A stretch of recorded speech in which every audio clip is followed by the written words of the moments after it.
Okay, folks, according to my watch, it's 1 o'clock. So welcome to everybody. I'm delighted to see we have a wonderful set of attendees. More than 60 people have joined this webinar.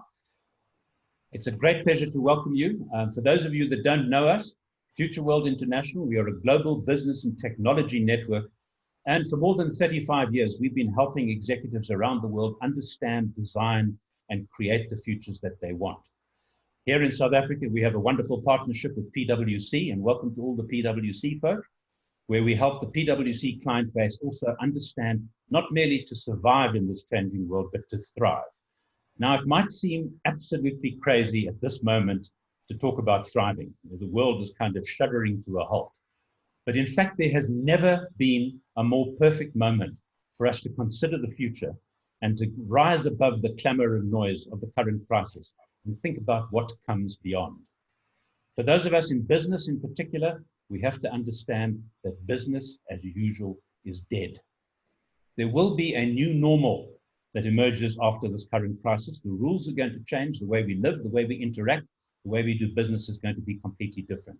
And those organizations that embrace that challenge, that prepare themselves for a different kind of a future, are going to emerge ahead of the pack. Sadly, many organizations will not do that. They'll hunker down, they'll go back into the lager, and they are going to be the ones that sadly will falter, and sadly some of them will in fact fail in the years ahead. So this is not the time to retreat, precisely the opposite. This is the time to actively engage with a different future. And I could not think of a better person to give us a glimpse of that different future than our dear friend, Dr. Vivienne Ming from San Francisco. Vivienne should in fact be here with us in Johannesburg, but of course travel has become something that we can no longer do. How astonishing is that alone, the fact that we can no longer fly around the world so freely as we used to. Vivienne is a theoretical neuroscientist. She's a technologist. She's a serial entrepreneur. She's founded several companies. And happily, she calls herself a mad scientist. And in fact, she is a mad scientist in high demand all over the world for her incredible ability to understand and analyze the implications of radical technologies that are shaping our world. In particular, Vivienne's expertise lies in the field of artificial intelligence, which we're going to talk about today. And I think you'll probably all agree that AI is something that fascinates us, but also frankly terrifies most of us because we just don't know much about it. Hopefully in an hour's time, that'll be a bit different. So in particular in these troubled times, what delights me is that Vivienne's personal passion is about helping people be their best selves. She calls it unlocking the superpower that resides in all of us, whether we know that it's there or not. Vivienne, it's 4 o'clock in the morning in San Francisco. So this is above and beyond the call of duty. We are deeply grateful for you joining this webinar. Folks, I'm going to hand you over to Brett, who's going to very quickly take you through just a quick IT brief on how to answer questions, how to ask questions, how to raise your hand and so forth. And then we'll go back to Vivienne. Brett, over to you. Great, thanks, Neil. So everybody, once Vivienne starts her presentation, you'll see her screen will be available on your screen. At the top of that, you will see a little drop-down button. It will say Vivienne is sharing her screen, and next to it is a little drop-down arrow. Click that and there's an option of side-by-side view. It will just give you the best view. It'll have the speaker view on the one side and the presentation on the other. Secondly, I see a lot of you have already got quite a fay with the chat, and that's fantastic. Just a note on that, if you are using the chat and you'd like to talk to all attendees, so at the bottom of your screen, click the chat button, and then where it says to, just make sure that blue bubble says to all participants and, all panelists and attendees, so that you can talk to everyone. At the bottom of your screen, you will also see a Q&A button. Click that button and you'll see all the questions, currently none asked, obviously, we haven't started. But as the talk is going on, please feel free to ask questions, and once Vivienne has finished her presentation, we'll then open up the floor to those questions. We'll go through them in order of most popular. So vote on those questions as you wish. And lastly, if you'd like to see who else is in the room, you should have a participants button at the bottom. And I see we're just below 100 participants now. So that's fantastic. Fantastic. Anything else, drop me a line on the chat and I'll respond to you.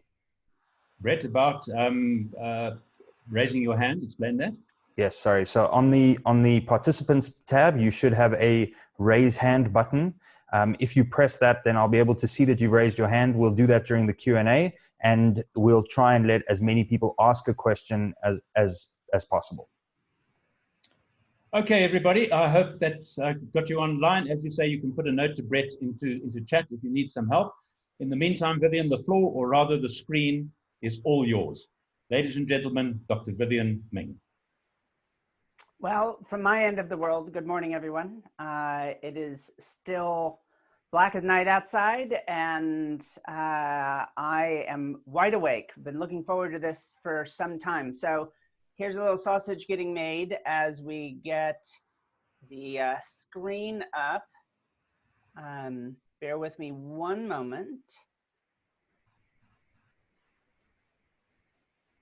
And there we are.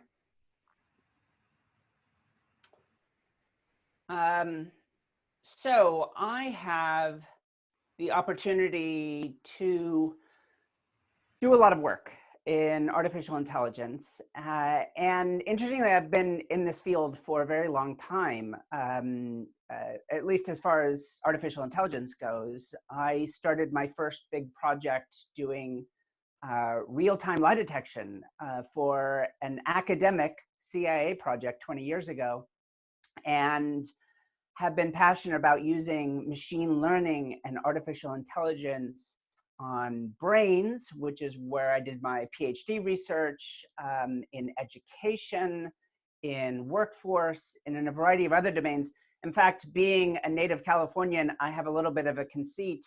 You can see behind me here a series of little movie posters we've made that covers some big project that we've worked on here at Sokos Labs.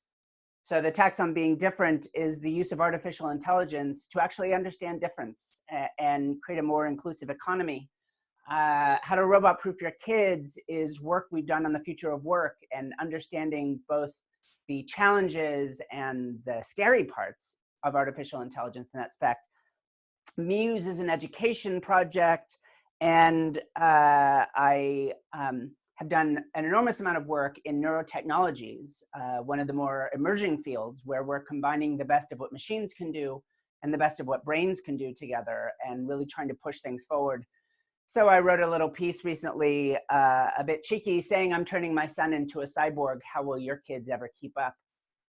About work I've actually done to help my son actually overcome some challenges as opposed to just make him better. But of course, if I can come up with something to help him with his autism or his diabetes, why couldn't I do the same to give a kid a lift?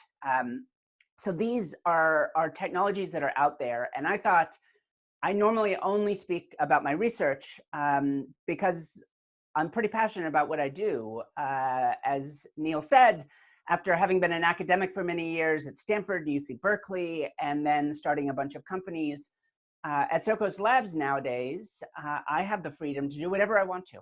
So people bring us problems. Just yesterday, I was on the phone with UNICEF because life goes on, and we're working on a project to understand childhood mental health challenges literally all over the world. How can we create a tool that can allow us to understand and inform policymakers in every single country in the world of what is uniquely challenging their country?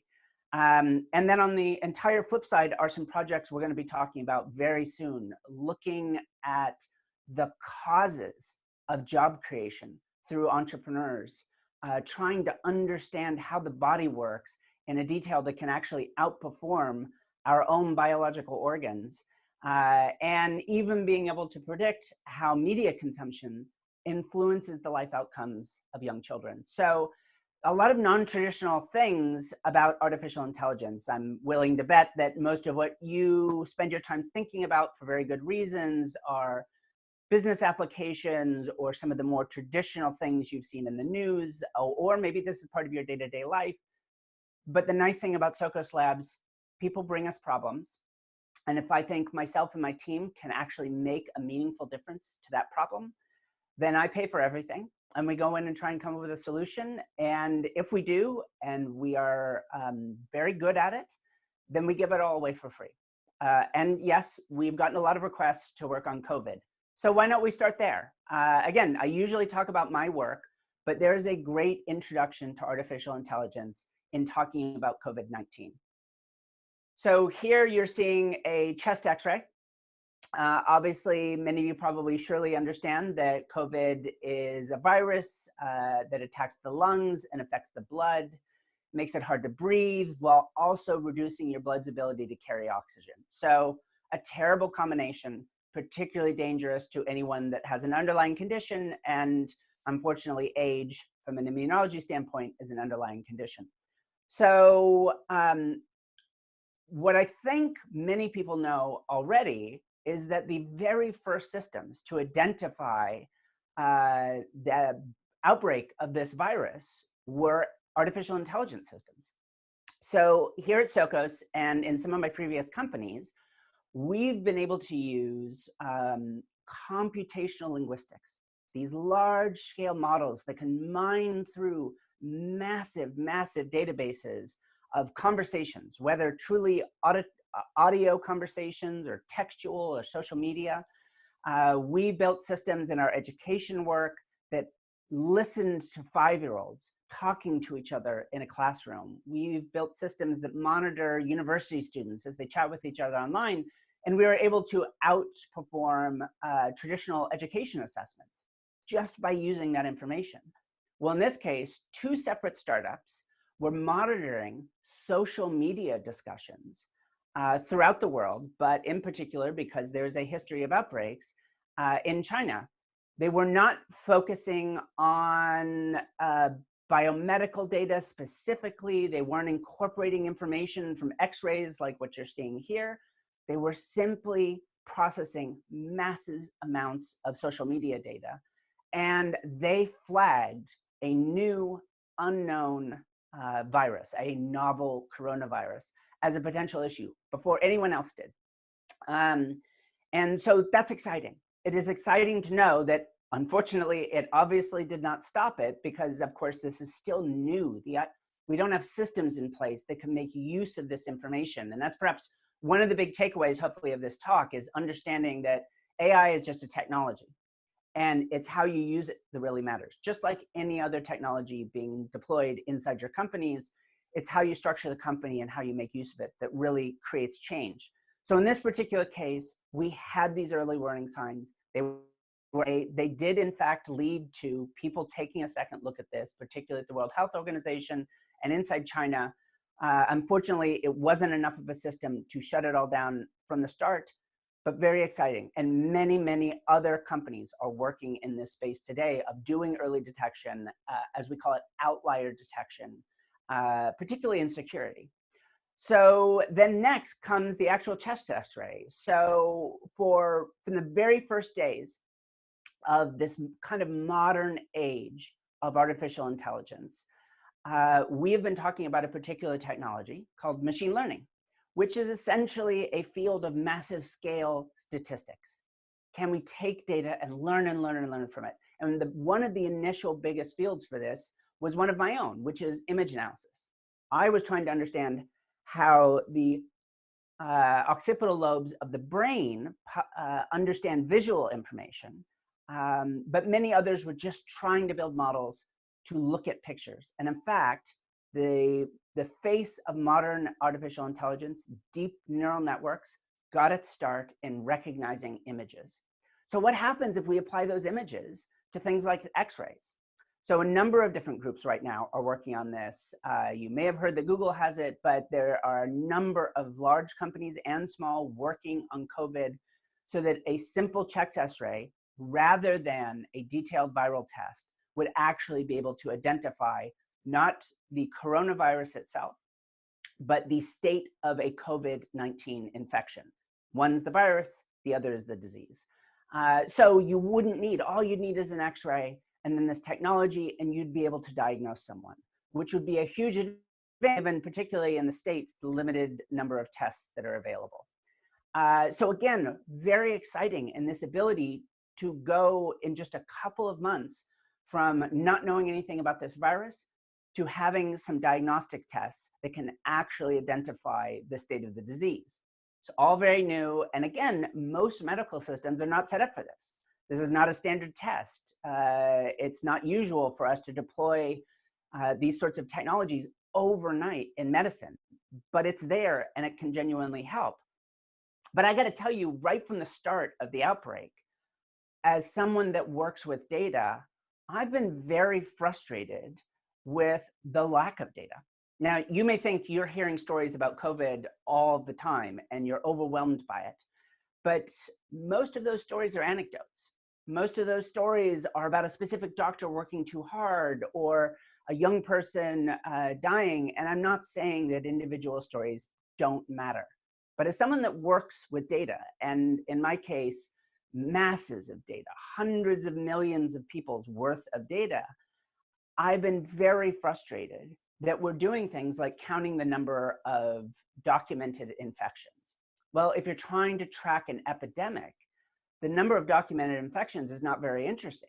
What you actually want to know are the number of undocumented infections. And you may wonder, how could you possibly know an unknown? Well, this is another thing that machine learning is astonishingly good at. Given standard sets of assumptions, we can use inferential models to pull in the possibilities. And I don't want to spend a lot of time going through a great many more details because we have many other things to talk about. But there was a paper published in Science just about 2 weeks ago where they were able to actually estimate inside China the likely number of undocumented cases using what's known as Bayesian modeling, where you explicitly represent your unknowns in the model. I have to say, quite honestly, in every country in the world, I feel policy around the outbreak is being driven only by the knowns and by the anecdotes. What we need is to understand the unknowns. And the wonderful thing is that in these models, unknowns are actually something that you can incorporate and be explicit about.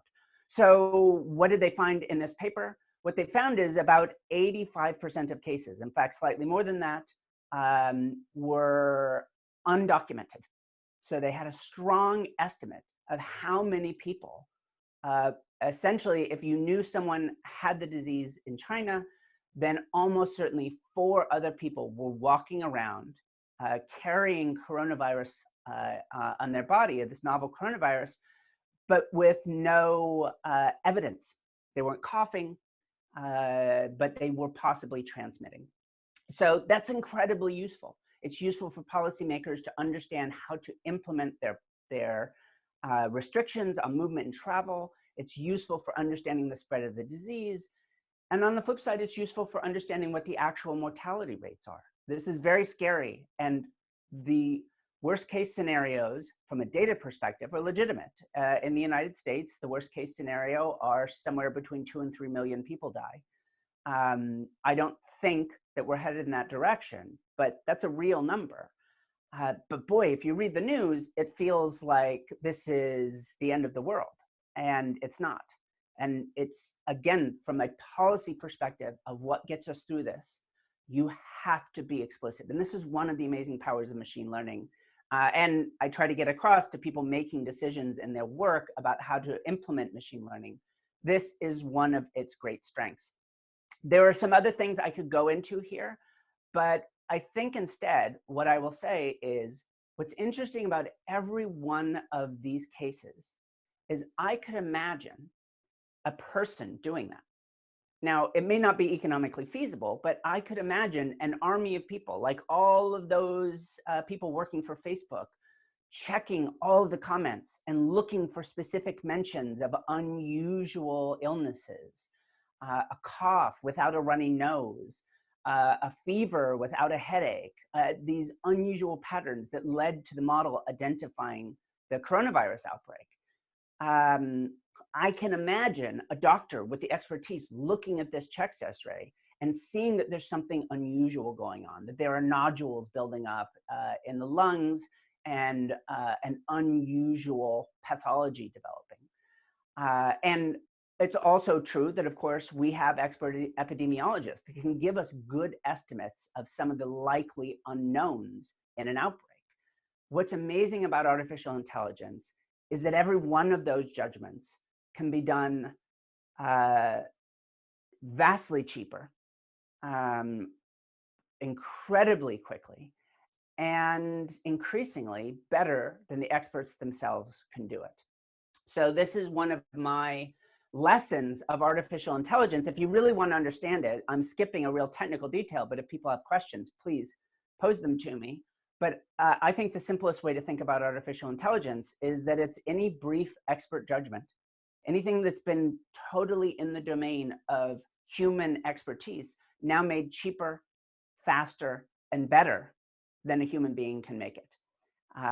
And let's be clear, from a future of work perspective, that might sound a little scary. If you are a middle-class professional, I just described your job, or at least 80% of how you spend your time is in highly refined, expert, university-derived judgments that now basically I can build for free into a phone and give away. So there's a huge change that's coming in the way we engage with work as a result of these powers. But of course, the benefits are amazing. Being able to deploy technology that can, for example, do diagnoses on the fly for next to nothing is amazing. And in the world right now, trust me, that sounds incredible. But let's not go crazy. Any of you that are very much into artificial intelligence may have come across this example I'm about to give. But for the rest of you, let's start with the basics. I described a few different kinds of machine learning. One is textual analysis, being able to read text, listen to speech, derive some kind of meaning from that. Another is image analysis, including things like X-rays or cosmology. But a lot of it is about recognizing faces or the content of images, understanding what a scene is. And there are many other applications, of course, that go on, particularly in manufacturing. But there's another big class, which you have surely heard of, which is reinforcement learning. And while you may not have heard that term, you surely heard that DeepMind, the Google subsidiary that beat the world's best Go players, that is exactly the technique that they used. It's a form of machine learning that can learn just from doing a task. By playing a game, some of these models can actually beat some of the very best players in chess, in poker, in Go, in online games, first-person shooters like Halo. Any of you are big gamers out there, it's now the case that completely artificial intelligence teams are regularly participating in professional e-gaming because they are genuinely competitive, and in fact, in some cases, are able to beat some of the best players in the world. So, wow, AI is going to take over and transform everything. Well, here's an interesting case against that. And it's very illustrative of what AI is amazing at and what it isn't. So this group had an interesting idea. It created a soccer game. And you can have players play, actual human players, play the kicker and the goalie, or you can have AIs play the kicker and the goalie. So they start by training up a reinforcement learning model to be the kicker, to try to score the goals. And that's the player in blue. And that kicker gets amazingly good. It can beat the best human players. It can score goals. It's astonishing. And it learns it entirely on its own. It literally learns how to move its body parts from nothing. That's amazing. So then another group came in and trained an AI to be the goalie, just to beat that first kicker.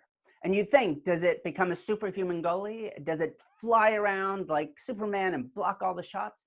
No, it turns out it does something wildly different. And we'll see that now. Hopefully it's coming across on the screen. What you see is that the goalie basically has epilepsy. The goalie just falls on the ground and starts twitching. And the kicker, this amazing AI that could beat the best human players in the world, and has no idea what to do. There's its one goal that it basically barely got in. So this is amazing. We have a superhuman performance artificial intelligence able to score goals at will against human players. And yet when another AI is trained to defeat it, it learns this crazy strategy. What does this really tell us about artificial intelligence? It tells us something incredibly important, which is AI doesn't understand anything about the world that it inhabits. So AlphaGo, the Google model that beats the world's best Go players, and then AlphaZero that can beat it, they don't understand anything about Go. They don't have a sense of causality. It doesn't know what the rules are in any formal sense. It just knows how to turn numbers into numbers. It's the same thing for the soccer playing AIs. They don't know anything about the game. They don't care anything about the game. They simply learn how to turn numbers into numbers. And when something truly novel happens, the goalie falls on the ground and starts twitching. Of course, a human player would just score at will. But the AI doesn't understand that, and it fails. This has all sorts of interesting implications, not the least of which for someone like me that does artificial intelligence research is we must come up with better algorithms that can actually understand causality. But it illustrates both the strengths and the weaknesses. Again, AI can make judgments that are cheaper, faster, and better than humans. And yet you have to understand that it understands nothing about those judgments, that what you do with those judgments is still fundamentally a human task. So let's talk about some of those tasks. So in other words, I like to throw out, I've said this many times in South Africa before, that in the future, there's only going to be one job description.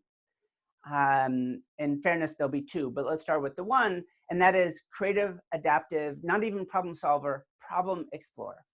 That the unique value add of people is what to do with the unknown. And that is something I cannot train a neural network to do. They are fundamentally trained on history. They extrapolate from history. You give it the unknown, and it cannot make a reasonable judgment. It's an amazing tool, but only when paired with amazing people. Now, to be fair, when I run my economic models, and we can look at others like David Autor, the economist at MIT, along with colleagues like Darren Asaglumo, their models very clearly show there's another kind of work that really benefits from AI, and that is low-wage service labor. So future in which these amazing creative people are empowered by artificial intelligence, and another group, lots and lots of jobs, but they have no autonomy. They have very little wage power, and they are largely just tasks that aren't worth bothering to build an AI to do. These two jobs will take off, these two classes of jobs will take off in the future, and everything in the middle will slowly get hollowed out. I say that with excitement about the creative labor potential and some real concern about that middle, particularly in a world that's in a massive economic shock right now. Okay, so let's take a little time and talk about some of my projects. Now, I can go on and on, so I'm going to invite our hosts to feel free to cut me off anytime when I've talked too much, but I really like my projects, and I like to tell stories.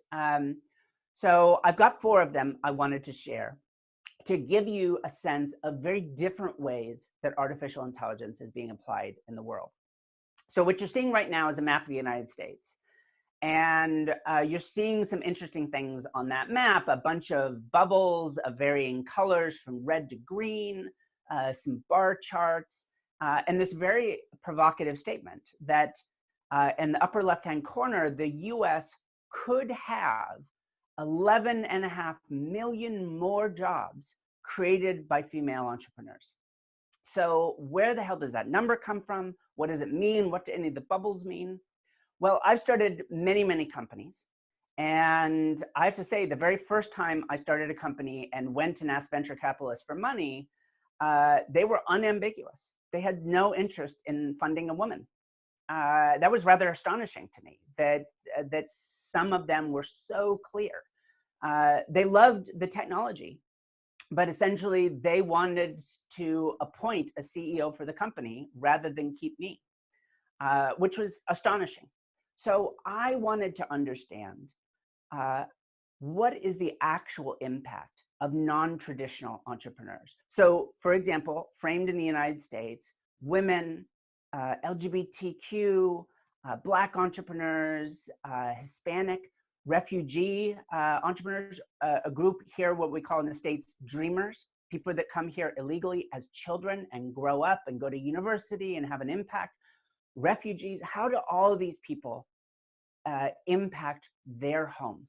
And so we created this model where we collect data from literally dozens and dozens of different sources.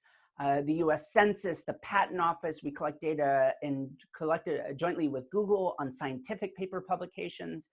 We have 3 different data sources that track job creation and funding rounds for startups. We have this enormous body of data that we then pull together. And we've created a tool that is just about to be launched. In real time, it tracks at a metro by metro level. So the 71 largest metropolitan regions in the United States, I absolutely want to go global. I want Johannesburg and Cape Town and Durban in this system. I want to understand entrepreneurship throughout Africa and Southeast Asia in particular. But the point isn't to do it as a shaming exercise. If you know the states at all, you can probably guess which cities look good and which cities look bad when it comes to inclusion. And you probably have some understanding of what that actually means in South Africa as well. But what good does it do to point fingers at cities that are already struggling to make space for their own citizens? Wouldn't it be better to say, here are the things you could do that would make a difference? So we use machine learning to be able to collect all of this data and build actual causal models.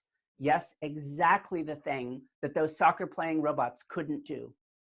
Causal models of job creation, patent creation, and economic activity, funding rounds, exits like acquisitions and IPOs, so that we can actually recommend policies to local leaders, whether it's investment banks or government leaders or the venture capitalists themselves.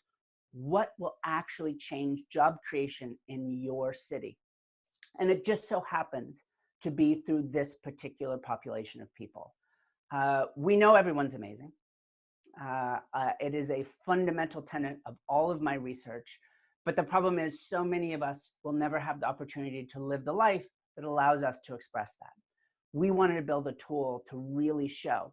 And rather than continue to go into detail of this, I will simply say, we currently have versions of this in the United States for women, LGBT, Black entrepreneurs, as well as a comparison of different metro regions.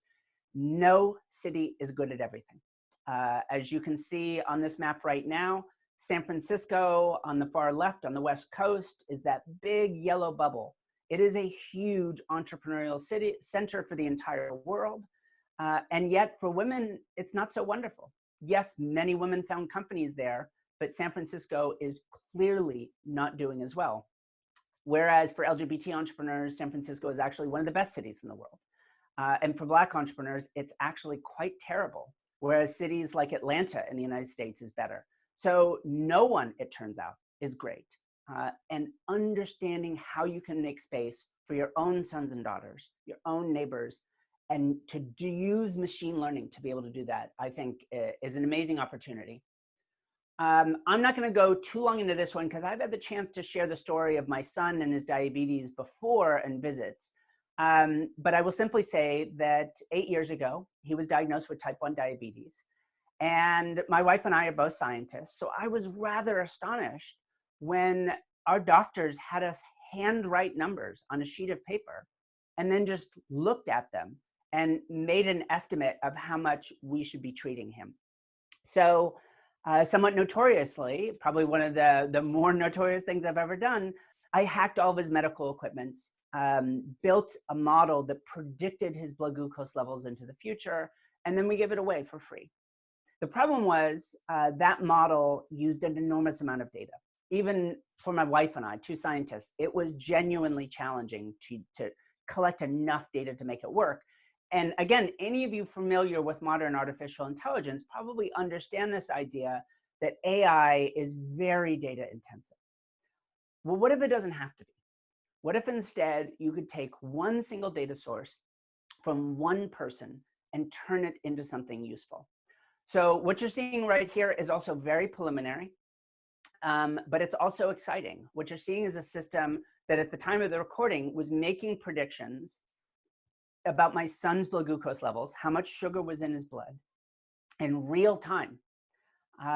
And even though it's a little hard to tell from this figure, essentially it makes highly accurate predictions over an hour into the future. And in some cases, particularly going towards the end of the day and through the night, its predictions were accurate for several hours. So in other words, a parent like me could simply use the existing data without any special effort and be able to adjust your child's insulin pump with the confidence of knowing that you will do no harm and you will almost certainly do better. And again, this leverages this amazing ability of artificial intelligence to incorporate the unknowns. What don't we know? We don't know whether a meal has happened or not. We couldn't possibly know in a given instance whether someone's going to do something, but you'll notice if you look in some detail at the system making its predictions, it's actually making fairly accurate predictions about when my son is going to eat, even though it hasn't happened yet. So this is an amazing superpower to be able to give this to a parent and say, you get to be this person that makes a true and powerful difference in your child's life. And you don't have to be a data scientist to do it. So we're very excited. This is a new version of this project that is just getting released now. And again, once it's done, we'll give it all away for free. All right, I mentioned this idea of using machine learning to predict life outcomes in individuals. So this is something I've been interested in for quite some time, but let me give you a little motivation. In the early 80s in Italy, a new television station started.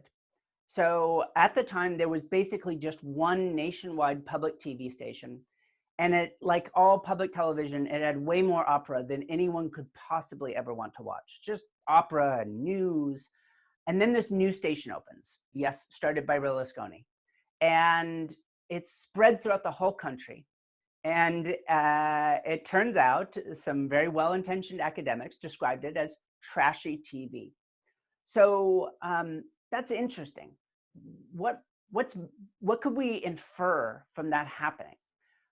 Well, it turns out a group of economists at Harvard were able to look at the data in detail, because this rollout of this TV station didn't happen in Italy all at once. It happened city by city. It is what we call a natural experiment. And they were able to take that natural experiment and say, okay, 30 years later, what also follows the exact same temporal pattern as the rollout of trashy TV? And it turns out it's voting for populist candidates. The rise of Five Star and the Northern League in Italy can in fact be directly tied to the rollout of trashy television in the early 80s. So how could they possibly do this? Again, we rely on sophisticated statistical models, a form of machine learning to be able to take that data and draw causal inference. So why does it do it? It turns out there were two effects. If you were an adult, a working age adult during this period in the 80s, the new television station did not have a meaningful impact on your voting. If you were a senior citizen, it has what I might call here in the States a Fox News effect, which is to say it makes you scared. However, if you were a child at the time of a rollout, what happened was it literally made you stupider. Now, as someone that does work in education, that is terrifying. Terrifying to think that simply having a new TV station in your country could literally decrease generalized cognitive assessments throughout your country. And that, of course, that would lead to these voting behaviors later in life. So we thought, let's build something that can do this. So we're building this game where people come in and we say, tell us just a little bit about yourself. And when you tell us a little bit about you now and a little bit about yourself when you were a child, we predict what shows you watched when you were young. Now, that's one of those fun things. It's a game, obviously. We call it a Trojan. What it's actually doing is using that prediction to build a model of how media consumption influences later life. We're starting on television and movies. We're eventually going to incorporate social media as a new phenomenon. And what we're looking at is how does that consumption tie directly to changes later in life? How long you live, how happy you are, wealth and income outcomes, education attainment. And it's very clear it has a direct and causal link. So what we're going to build, our big aspiration in the end, is a system that for free allows film, television, and social media producers to be able to submit their projects, and we can make targeted recommendations that won't change the revenue, but will change the life outcomes of viewerships. Again, crazy mad science, but one, I have the freedom of doing whatever I want to. It's my money. And two, I know we can do it. And we can do it because of the rise of artificial intelligence and the ability to make these finely detailed judgments. However, we've had to invent some new kinds of AI that incorporate econometric models and reinforcement learning and traditional AI all together in one system to make this work.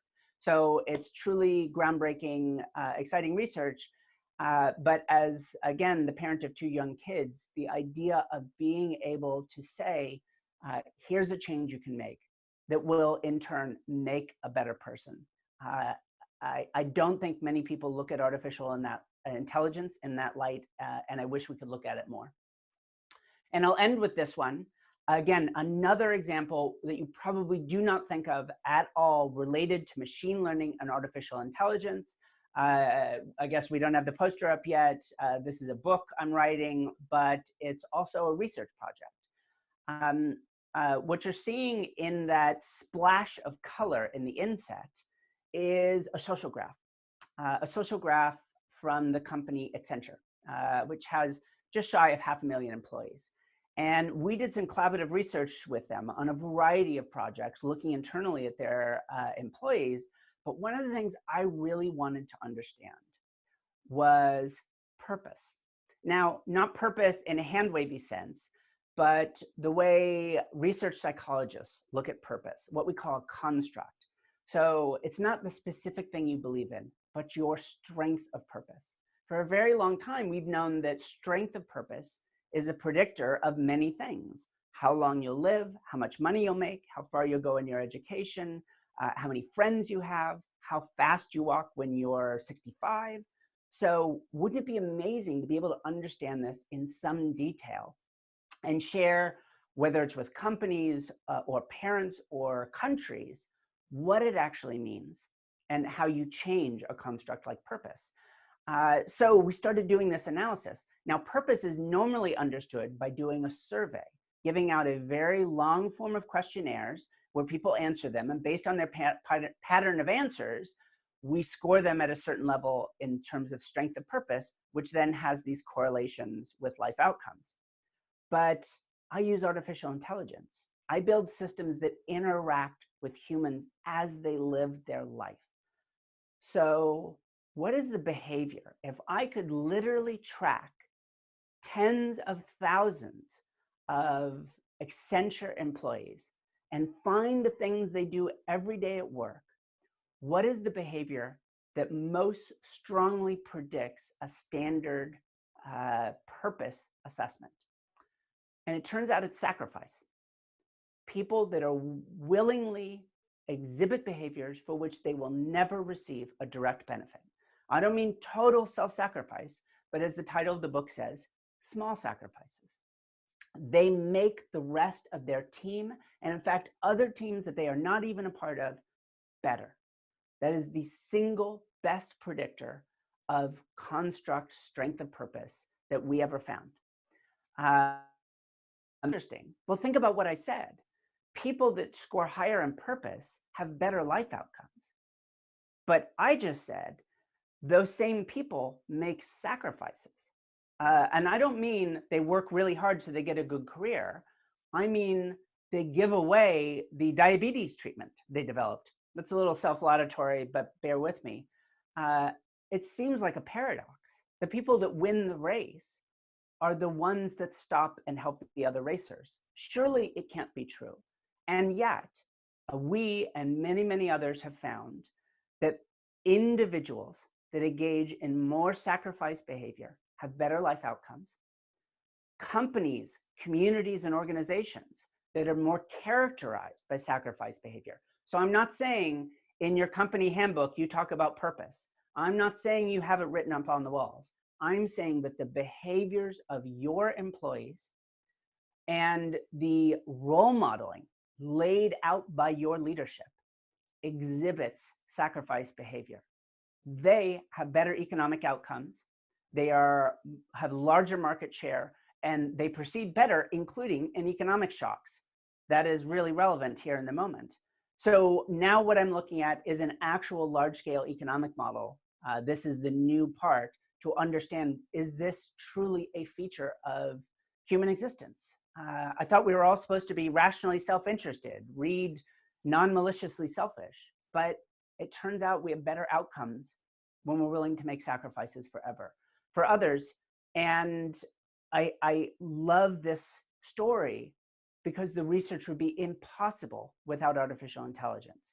We could not possibly track the individual behaviors of tens of thousands of people. We literally are able to see which rooms they're in, how often they're standing next to other people, what conversations they have with one another. Machine learning allows us to monitor all this totally with their willing participation. We clear all this ahead of time. And as a result, we learn something fundamentally human using a system which is anything but human. This is what we could do in general. We can make this kind of impact around the world. You just have to understand that this is one of the most powerful tools of our generation, simultaneously wildly overhyped and underappreciated. In the hands of a creative person, machine learning and artificial intelligence can do amazing things. But I'll end with this. That doesn't do any good if we still have our old organizational structures where a very small number of people tell everyone else what to do. What is the point of hiring amazing creative people, giving them tremendously powerful tools, and then telling them what to do? The biggest challenge to incorporating artificial intelligence into your companies is not the technology. That's truly becoming fairly mainstream at this point.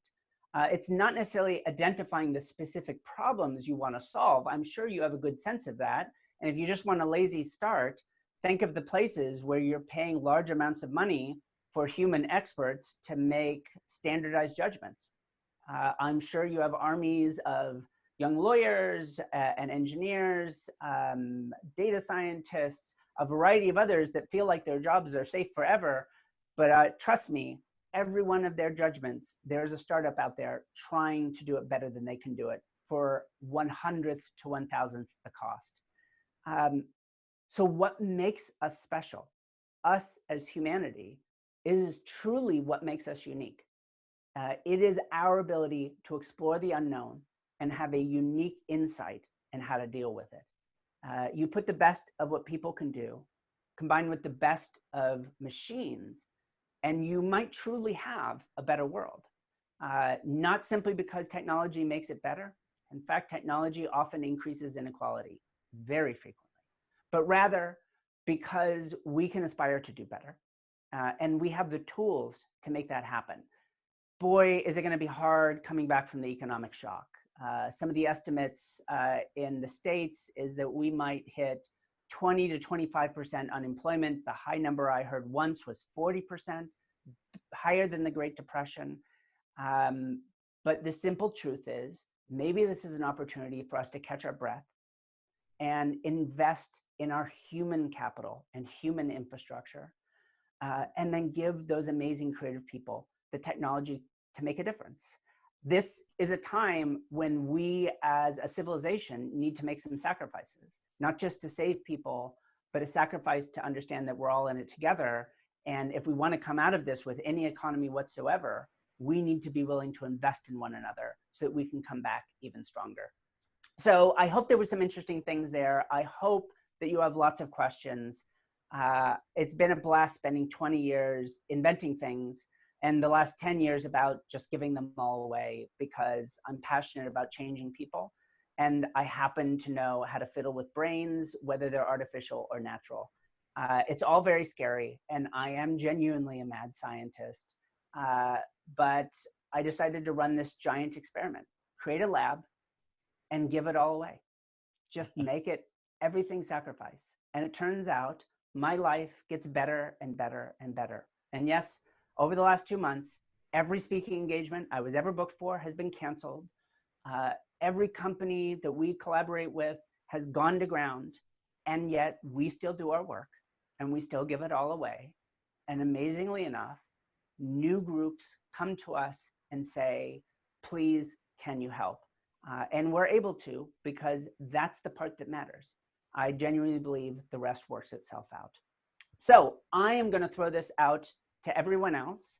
Throw out some questions. I'm not in Johannesburg right now, but I know the city with the greatest artificial forest in the world is a wonderful example of what I like to end my talks on, which is you have a chance to go out every single day and plant a tree.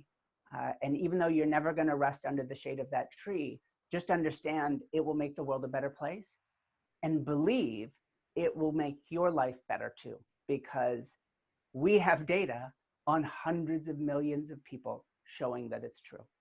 So thank you very much. I'm going to toss this back to our hosts, and hopefully that we have some questions. Thank you, Vivienne. Can you hear me? I can. Shall I close out my slides here? Sharing your screen. I'll take you through some questions. We've got quite a lot. There you go. Vivienne, unsurprisingly, the first question and the most popular question relates to what's on everybody's mind right now. Can we use AI to predict where and when the next COVID-19-like virus is likely to be born? So yes, in fact, there are a number of groups working on this right now. Understand that what you're talking about is exactly what I brought up early, which is working with the known unknowns. So if you were likely to look at the details of how the virus has spread, its timeline, I think you can clearly see that there's some real concern, particularly around parts of India, around parts of Africa. I'm particularly thinking of Lagos and Cairo, really dense communities that don't have strong infrastructure, that yet still have meaningful populations moving at an international level. In fact, some of the spread of coronavirus in Israel and in Palestine came from Egypt, so we know it's there already. So we're going to expect these to expand there really quickly. Can we generalize these models well so we can make meaningful predictions and look this through? So yes, again, people are working on this actively. And one of the amazing things about these models is you can build them and deploy them almost overnight. The challenge, what has really been a limiting factor, is getting the data to do it. This data is spread out between the World Health Organization and the Centers for Disease Control, the Disease Authority in China. Nobody wants to share, nobody wants to play nice. I am part of a group at the University of New York University called GovLab that's putting together an open source COVID data set so that we can actually build these models and track. But one of the things we need is changes in data availability so that well-intentioned people can go out and do good, and ill-intentioned people can't track it back to individuals, you know, at a global level. But if you look at the work done in Singapore and Taiwan in particular, it is using models, tracing back likely connections, and using probabilistic models, a kind of machine learning, to infer who was exposed, identify them, and quarantine them so that you can stop this in its tracks. And they both have been very effective. Yes, Singapore has a bit of a societal governmental advantage when it comes to locking things down, but I think it's in fact the data that's been their real advantage. Fantastic. I think a question that going through many of our minds, what skills do we need? What skills do we need to sharpen to become that creative, adaptive problem explorer? So what's interesting is I get asked a lot, particularly from my work in education. So I'm a parent, Dr. Ming, what should I teach my kids? Should I teach them how to program? Should I teach them about machine learning? And my response, I'm sure many of you, I know some of the future world clients out there are in the financial industry. So what if I told you that the economic outlook over the next 10 years was very uncertain, certainly true in the moment, and could you imagine your response being, but no, tell me the one stock. I want to put all of my money in that single stock, the one thing you think will be most successful 10 years from now. That would be crazy. You would diversify. You would intentionally incorporate the unknowns into your financial models and invest accordingly. And yet the way globally we have responded to the rise of artificial intelligence is, tell me that one skill that my child 20 years from now ought to know. I will tell you one thing, that skill doesn't exist yet. It would be impossible to know what they ought to know. I will tell you one thing for certain.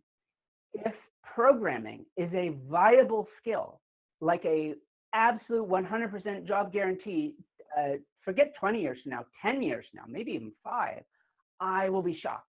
The ability of machine learning code is actually really impressive and empowering. Now imagine, instead of having to hire this very diversified team of expert engineers, you could hire a team where your designer could actually talk to their computer, describe the app that they want, and the computer can prototype it. Well, I've got 2 separate groups of friends that have built exactly that. One in an academic lab and one is actually a startup. So that, again, should be terrifying if you're an engineer, but incredibly empowering if you are, generically speaking, a creative. So what should you know? What should your kids be knowing? Well, you're going to roll your eyes perhaps a bit if you're feeling a little over sold on socio-emotional learning. But it turns out when you look at what predicts positive life outcomes, it's not whether you went to university. It is not a specific hard skill set that you had. Turns out there is no skill or knowledge which is robot proof, just period. If you can encode it, I can build a thing that can do it better than you. It is that variability to explore the unknown, which is about metacognition, your ability to self-manage, emotional intelligence, things like purpose, grit, resilience. Resilience is a huge predictor. A bunch of behavioral economics models, like we have one called subjective utility, the belief that your hard work will pay off. We look a lot at social skills, your ability to communicate, your ability to empathize with others. So what's interesting about all of these patterns is, one, everything on our list, and you saw that list very briefly on one of those slides in talking about life outcomes, is every one of them is intervenable.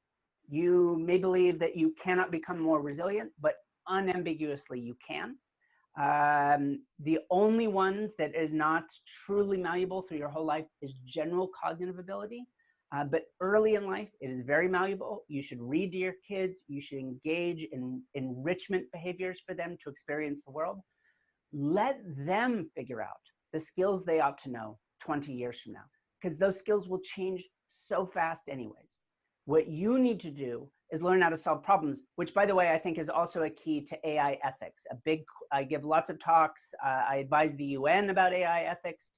And I'm sure you've heard AI can be very biased. It absolutely can. And that's why humanity is so important, is understanding the right problems and the right questions for AI to be solving, because it cannot understand them all by themselves. We've got an ethical question coming up, but first I want to put to you a hardcore business question. And again, I think many people in this audience are thinking the same thing. What should companies practically do to investigate how they can capitalize on AI and implement tangible projects? How do we go about it? It seems beyond our reach. How do companies actually start getting engaged?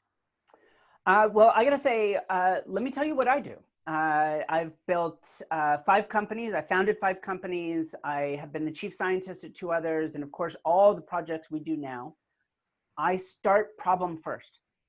there's a huge tendency in a lot of new technologies, and machine learning and AI is no difference, to start technology first. Get that amazing big hammer out there and just start looking for nails. And there is some low-hanging fruit in this space. As I said, think of any bottleneck expert judgment in which you're paying a huge amount for, human salary costs for, and automate it. But it is so much more interesting to think in a problem first standpoint. So let me give you an example. Again, it doesn't sound like business. I just happened to run into the CEO of the Make-A-Wish Foundation. So as I'm sure you all know, this is an organization that grants wishes to dying children. And we thought, let's figure out whether those wishes make a difference. And it turns out kids are literally more likely to survive when they have had their wishes granted. So again, we can use our statistical analysis to demonstrate that that's true, but we wanted to take it further. Maybe if we targeted specific kinds of wishes at specific kids, we don't get to change their wish, but we get to nudge them, then we could get even better results. And it turns out certain kids respond more to narrative wishes. Instead of just meeting Chris Evans, go fight crime with Captain America. Some kids respond better to social wishes. You want to go to Disneyland? What if you could take your 3 best friends with you and we'll pay for all of it? So it turns out there are these nuances, but we didn't start, how do we use AI to solve this problem? I started by actually going out and watching their wish granters ring the doorbell at homes and meet with those families, which is heart-wrenching. You cannot do that and not cry, but you can't understand the problem until you see the human side of it. So this is, I think, the one thing that is so poorly understood about machine learning is if you don't understand the human problem at its heart, AI will not help you. One thing you can note about all the examples I gave earlier about COVID is every one of them could have been done by some theoretical person. AI cannot solve your problems for you. But if you have identified a solution, but you can't figure out the economics of how to make that solution work, that is a perfect case for artificial intelligence. And I will throw out one last thing. Physical systems are often the most reliable. Humans can be really hard to model well. It is a highly expert judgment to make. But optimizing drivetrains and energy production, optimizing supply chain, some amazing work, I know it's not business, but has been done in cosmology and outlier detection, statistical models. Physical systems present pretty unambiguous data. And as long as that data doesn't massively change over time, AI does an amazingly good job in modeling some of the complexities that humans really cannot track in their heads. Okay, I mean, our time is up, but would you mind hanging on? There's still a few more questions. Have you got time, Vivienne? It's 5 in the morning here, so where the hell else am I going to be? Okay, let's talk about the ethical issues. One of the upsides of the question is, one of the upsides of COVID is that scientists around the world are collaborating, perhaps like never before. Is there a possibility, I mean, ethics is the big issue. Do you think this new age of collaboration could give rise to a new ethical framework for AI, with scientists collaborating finally and agreeing on what the ethical standards ought to be? Yeah, well, as I said before, COVID itself has really put in place this desire to be able to bring data together and make use of it for the good of everyone. And in fact, I have been a big advocate of this myself. I have an essay, it will be part of the book, How to Robot Proof Your Kids, coming out that I will freely admit, fairly provocatively says AI, not as a technology, but as a social movement, you might say, or a business application, AI may not be compatible with civil rights as we think of it. It's simply not possible to give that much power to such a small group of people and still respect the rights of everyone else. I'll give you an example of something I know really well. I built a couple of companies using AI for hiring. Well, it turns out I can deploy these virtually zero-cost models to decide who to hire. I don't have to wait for people to apply. I can go find the best employees by modeling the public data that's available. People are doing the same thing in the loan space. Go out, model everyone in the whole world, and then offer the loan to the people you think will be most valuable. Well, what if those loans are only going to whites? What if those job offers are only going to men? Or some more complicated. What if those loans are only going to people that the bank knows will have trouble making their payments, so they're more valuable as a customer? So in fact, people that can't make them at all, or always make them, never get loan offers. Well, that's the thing. You never knew that you were being discriminated against because you never applied for the job in the first place. You never applied for the loan. This is a pretty profound change, an amazing business potential, yet a profound ethical challenge. And a number of people have come together working incredibly hard on this. I will give you 3 of the things I truly believe in, and yes, they all will require us to collaborate. One is audits. The financial world has become comfortable with the idea of audits. I don't think anyone loves it, but if you're a public company, you engage in audits. Who's going to invest in your company otherwise? We need to get comfortable with the idea of data audits. We're holding enormous amounts of valuable data about other people in their lives. And if you're not willing to be transparent about what you're doing with that data, you're probably not doing the right thing. And that's one way of making our responsibility to the world more collectivized and more transparent. Another is to bring groups together that can actually act more in the collective unknown. And again, we can think about COVID, where some of these groups, like the World Health Organization, the CDC, and others, are collections of experts that are doing genuinely what they think is best for the world. I would love to see the same thing being done in the artificial intelligence world. In fact, I've had the chance to consult with the government of Singapore, who have a unique position of being able to see pretty much all of the inputs and outputs of data in their entire country, where they can actually build models themselves to infer where AI is being misused. Essentially, again, modeling those known unknowns. We need a more collective understanding that we can do better than we're currently doing. But here's the big provocative last one. Very much zeitgeisty for the United States right at the moment with our, I assume, our presidential election, unless it becomes King Trump sometime soon. And that is a public option. I truly believe at this point that with 6 companies controlling almost all of the AI infrastructure in the world, it's not the algorithms that give them an advantage. It's not even the data, in my opinion.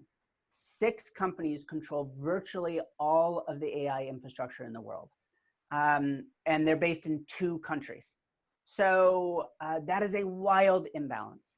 And if other countries like South Africa or any country in Europe or Southeast Asia truly wants to participate, they have to do it. They have to either run their models on Alibaba or Baidu or Amazon or Google, and there isn't much choice otherwise, not to do it at scale.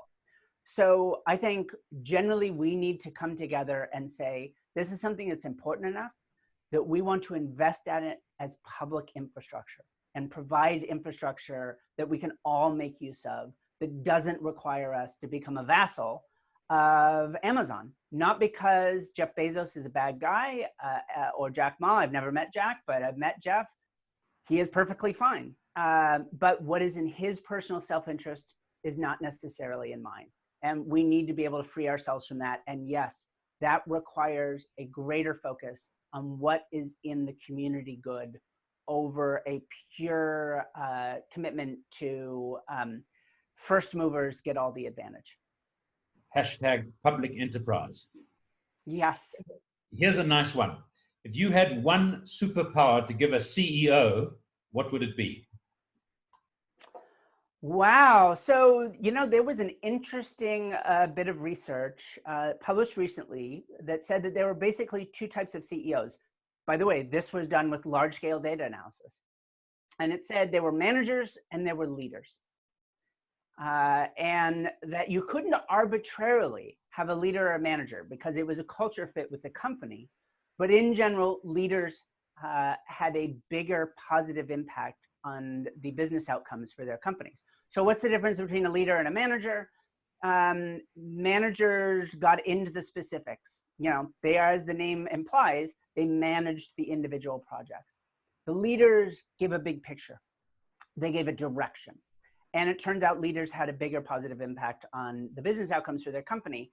I say this partially because of this ridiculous thing that happens. MIT wrote a profile of me in a leadership analysis. And I thought that was really funny because anyone that's ever worked with me would appreciate that I am a terrible leader and I am a terrible manager. I mean, truly awful. So I was a little surprised that they wanted to write anything about me at all. I don't even pretend to be an adult. I hire other people to manage everything in my companies. All I really want to do is solve problems. And they said that was exactly the thing, that I role model. And what's interesting is, well, I'm not big on taking things like that with a smile. I never believe anyone that has anything nice to say about me. I have to admit that so strongly agrees with our own research, which is something I've already alluded to. The single biggest impact you will ever have on your employees as a leader is what you role model. And one aspect that, not the only one, but one aspect of that is, are you willing to make sacrifices? If you tell everyone else it's time for belt tightening, are you tightening your belt also? And not for show, real sacrifices. But this is something we see more generally, not just explicit actions, it's actually the implicit actions that matter the most. Are you resilient? If you are, your employees or the people around you become more resilient as well. Are you selfish? Well, Uber is a great example. Everyone else becomes selfish as well. So who you are, whether we're talking about parents and their kids or leaders and their companies, who you are becomes what the community is. It becomes who your kids are. I know sometimes that doesn't sound very helpful, but be the person you want your kids to be, because that's who they will become. What an amazing opportunity to change them and yourself at the same time. So be the CEO you want your staff to be. Exactly. Yeah. Okay, we've still got more than 70 users online, so one or two more questions if you don't mind. Here's one from a dear colleague of ours. Is cracking causality not the next level of AI at some point in the future? Absolutely. I think a frightening one. So again, those of you who were with us in the beginning, you saw that soccer playing AI completely, I mean, literally fall apart. It had learned to beat the best humans. It even learned to beat the best programmatic AIs that have been just programmed how to play the game. And then as soon as another machine learning system, what we call an adversarial model, came in, and the goalie would just flop onto the ground, that amazing AI, that superhuman AI, fell apart. And I guarantee you those kinds of exploits exist in every reinforcement learning model. They exist in every image recognition model. We know it with excruciating detail. So what's missing is causality. So what do I mean by causality? If I took even a little baby and I set them up on a little chair that their mom is holding them, and I walked over and I flipped the light switch on and off. The light goes on and off, I flip the switch. I do it once and I wait a moment, and then I go to the same light switch and the baby's watching me, and I flip the switch and the lights don't go on and off. The baby, in this kind of research, we look at how much they suck on a pacifier, or we look at looking times, but they behave very, very different. It's quite evident that they are surprised about that light. One single time they saw that switch turn the light on and off, and when it didn't happen the second time, they were surprised. There is no artificial intelligence in the world that currently works as well as a baby. And that's because it understands nothing about causality. We, as adults, all the way down to as babies, we build models of the world without even thinking of it. We build causal models, and we use them to explain why the world is working the way it does. Sometimes that creates wild bias. A lot of our struggles as humanity comes from our ability. We apply these models that sometimes are inaccurate. They don't mean anything. We think if someone looks different than us, then they're not as good. But if we set that aside, at its basic level, it is amazing. And there is no technology that works that well today. As when we crack that, which is, again, a very different, a whole new class of AI that has not yet been invented. If we crack that, we not only will have models that will think much more like we do and can solve problems that currently fall way outside the domain of our AI, including maybe exploring the unknown, I think we might also be in the space of being more concerned about these models. Right now, AI will never become Skynet. Your toaster will never become super intelligent and want to take over the world. It doesn't matter how big we make them. It doesn't matter how much we put into them. They are that soccer playing AI that just falls apart at the smallest thing. But if we got causality, we'd have this powerful new tool that might actually understand the world, maybe a little too much. I think I've heard you describe it as the difference between intelligence and consciousness. Well, it really is amazing what even what we might call our current level of dumb AI can do. Truly make seemingly expert level judgments better than humans can. An example I've given when visiting South Africa several times are AIs that read contracts and can outperform human lawyers in identifying the loopholes. AIs that can do basic diagnostic works off of x-rays better than comparable average human doctors can do it. And of course, do it virtually for free by comparison. But again, understand that they know nothing about those concepts. They understand nothing about cancer. They're just mapping numbers onto numbers. Okay. Introducing causality into this, and I have to admit, as I've implied, that is a big area of research for my own lab, might truly transform what it means to think of these as intelligent beings. And again, I don't think that immediately leads to what we call superintelligence or true consciousness, but it certainly would be a huge quantum leap in what these things are capable of. Somebody's asking the deeply philosophical question: why would we want to reach this point of consciousness? Well, that I think is a genuinely fair question. The reason you'd want to reach that point, at least in theory, is one that some of my own work puts right to you, which is, who wants to be the first person to die of a diagnosable cancer just to keep a human doctor in the loop? So if a technology could truly make a life better, wouldn't you want to use it? Now, of course, we're confronted with the reality, which is all problems are messy human problems. And in my experience, they only ever have messy human solution. Let's come back to COVID. I have been doing a variety of historical research, and there are good models of the long-term effects of economic downturns. So for example, a relatively modest one, the global recession of 81 and 82, it turns out standard models applied to mortality rates in the UK showed that people that were unemployed as a result of that recession, not even a depression, though it was a bad one, their mortality rates increased by 8 percentage points. So we have to understand right now in this world, we are living a trolley problem. If we do nothing about COVID, hundreds of millions of people will die. I am not disputing any of that. I don't think you have to go complete Hollywood worst case scenario. Just look at realistic models, and the death toll rivals the 1812 Spanish flu, or is even possibly worse. However, partially just because there's a lot more people on the planet. However, what we want to do is understand that could be true, and the economic consequences can also have a terrible impact on the world that might in fact rival that. So what happens if we go through a global recession or even a depression as a result of COVID?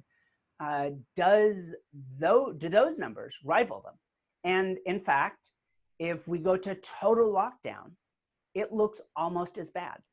So you are left confronting the fact that we need a realistic strategy that balances these two things.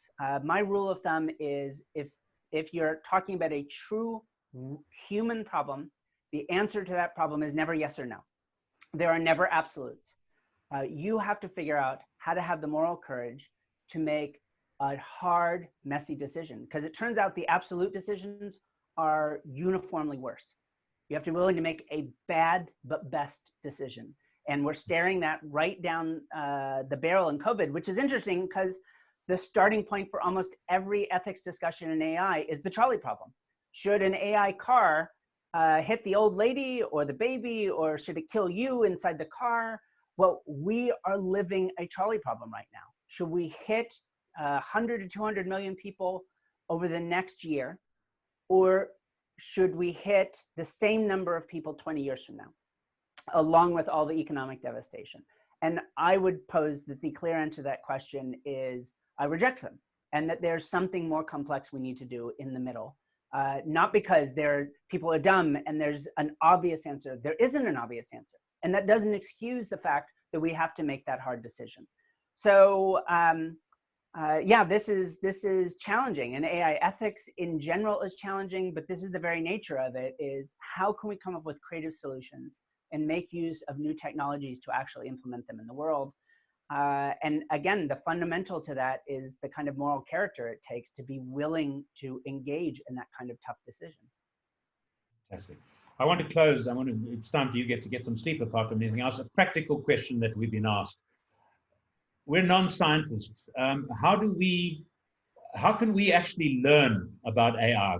What do you suggest? What courses, what reading, what material is there available for non-scientists to actually educate ourselves to be vaguely up to speed with what you've talked about? So I'm going to have a very strong recommendation for a non-scientist. If you don't want to learn how to build these models themselves, then I don't think a full course is necessary. And I'm also going to be very clear, the technology changes very quickly. To you, perhaps, it's just AI. To me, every year there's new models and new applications. It changes very, very rapidly. So why learn a specific thing if that's not going to be true? That's why I like these generalized statements. It's any system that can make an expert judgment. But if you really want, I have a strong recommendation, MIT Technology Review. I think that's one of the best journals for getting a public consumption of not just artificial intelligence, but the way technology is impacting the world in some sophisticated ways. I think they're very fair about technology's weaknesses as well as its strengths, and they have some unique insights because they get inside some of MIT's labs, but they also get a good look at the rest of the world. So there's a very strong recommendation. I am also a big advocate of just reading. You don't always have to be a scientist to read scientific papers. So the proceedings of the National Academy of Science, the journal Science and Nature, nowadays there's inevitably an AI paper in every one of those. Just reading the abstracts and significant statements of those papers will give you some, which you can read for free, will give you some sense of how people are applying this in the true cutting edge, which, give it 2 to 3 years, that's what's coming to your business next. I would add to that New Scientist in the paper or the digital format, which I find is a wonderful mechanism for talking to, explaining science in simple, non-technical terms. Absolutely. Folks, Vivienne's gone well over her time. We've still got 60 delegates online, so you've certainly entranced people. Vivienne, as ever, our enormous thanks to you. I wish the plan was that you and I would be sitting down for dinner tonight. I wish we were to continue this conversation over a good glass of wine. But on behalf of everybody, thank you. There are still some questions. Perhaps I can send these to you. If you have time, maybe you can look at them and maybe answer a few. But there's only 5 or 6. But again, on behalf of every single delegate, thank you so much for your time. Wonderful to see your face again, and I wish you were here with us. Folks, it was a tremendous pleasure. Good night or good morning to Vivienne. Good afternoon to the rest of you. We're shutting down the session now.